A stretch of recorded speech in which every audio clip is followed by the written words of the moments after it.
Once upon a time in 1950, when the Montana sky seemed to stretch further than the mind could follow, a man named Elias Thorne was driving north toward Fort Benton.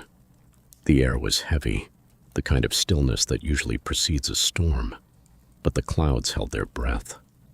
To Elias, the road was just a ribbon of gravel and dust slicing through the plains of Cascade County.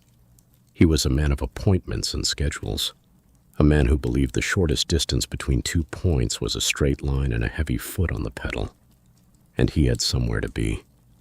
As he approached the banks of Black Horse Lake, which in those days was little more than a shallow, dark basin of standing water, its cracked mudflats creeping in from all sides like the lake was slowly dying, the moonlight caught something on the shoulder of Highway 87. It was a man. He stood perfectly still, dressed in a denim jacket that looked like it had been bleached by 1,000 high-noon suns. He was Native American, his hair dark as the water behind him, and his hand was outstretched, thumb tipped toward the horizon. Elias didn't slow down. He wasn't a cruel man, but he was a busy one. He glanced at his watch. He had miles to cover, and a hitchhiker was just a delay he couldn't afford. He gripped the steering wheel, fixed his eyes on the road ahead, and pressed harder on the gas. But as the nose of his Buick drew level with the figure, something impossible happened. The man didn't step back. He didn't wave. He lunged.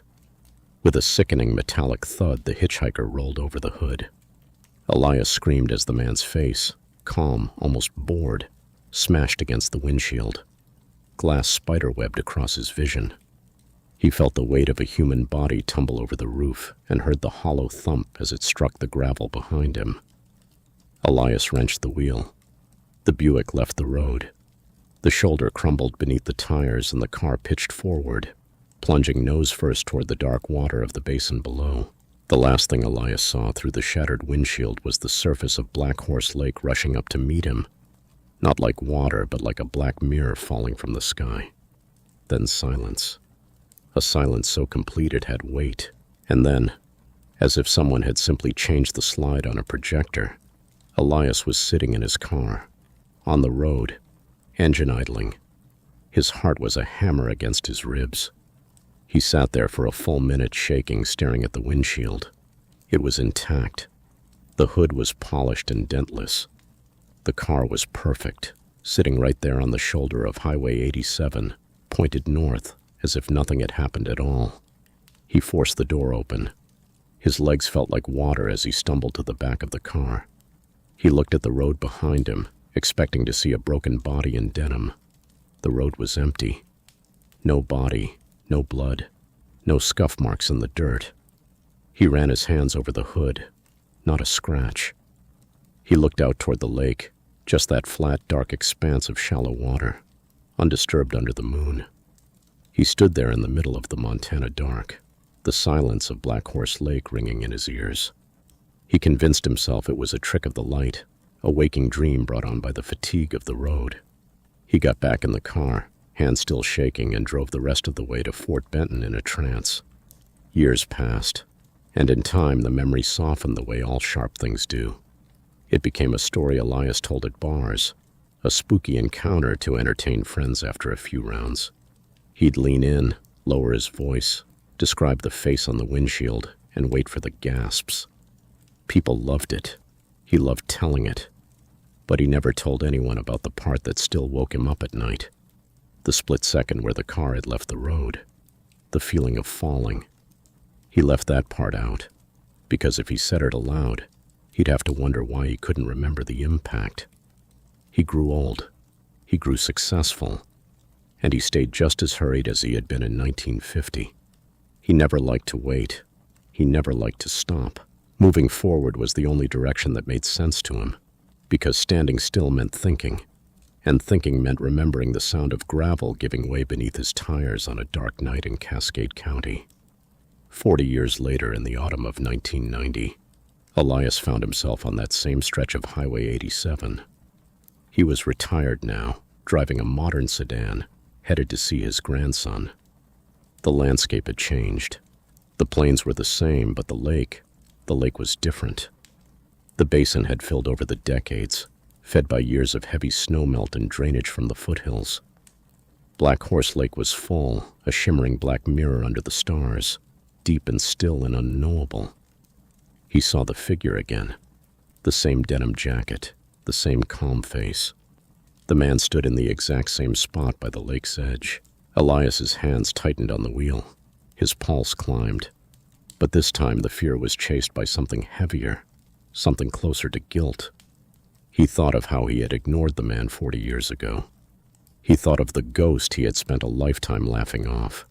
He thought of every barstool retelling, every punchline he'd made out of another man's desperation. This time, he decided, he would do the right thing. He would stop. He would offer a ride. He would finally close the loop on the mystery that had lived in the back of his mind for 4 decades. He slowed the car gently. He pulled over to the shoulder, rolling down the passenger window. The cool Montana air drifted in, carrying the scent of sage and stagnant water. "Need a lift, friend?" Elias asked, his voice cracking with age. The man in denim turned. He didn't look a day older than he had in 1950. His face was exactly as Elias remembered. The same sharp features, the same dark, patient eyes. He looked at Elias, and for the first time he smiled. It wasn't a kind smile. It was the smile of someone who had finally reached their destination. "No," the man said softly. "I don't need a lift. I've been waiting for you to stop." Elias frowned. "What do you mean?" "I mean I've been standing here since the night you didn't." The man's voice was low, steady, and ancient. "You were always in such a hurry, Elias. Always moving, never stopping. I just needed you to be still, for once, so you could see." "See what?" The man pointed toward the lake. "Look at the water." Elias turned his head. In the moonlight beneath the glassy surface of Black Horse Lake, he saw a car. Not his sedan. A 1950 Buick, its roof crushed, its windshield shattered, resting on the bottom of the lake like it had been there for decades. Because it had, and inside, still slumped over the wheel, hands frozen on the steering column, was a younger version of himself. The air left his lungs. He turned back to the man in denim, but the shoulder was empty. The night was empty. Even the wind had stopped. Elias looked down at his own hands. They were no longer wrinkled.